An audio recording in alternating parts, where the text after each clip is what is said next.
Hey everyone, welcome back.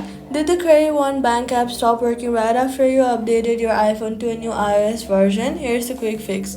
First, restart your phone completely. Hold the side button and volume down at the same time. Slide to power off. Wait 30 seconds, then turn it back on. iOS updates create temporary conflicts with apps, and a full restart clears most of these right away. After restarting, go ahead and open your App Store and tap on your profile picture icon at the top right corner. Scroll down and look for Credit One Bank in the list of available updates, since banking apps typically push iOS compatibility patches quickly after major app releases. Tap Update immediately if one is showing. If there is no update yet and the app is still broken, go to your settings, go to General, go to iPhone Storage, find Credit One, tap on it, and then tap Offload app.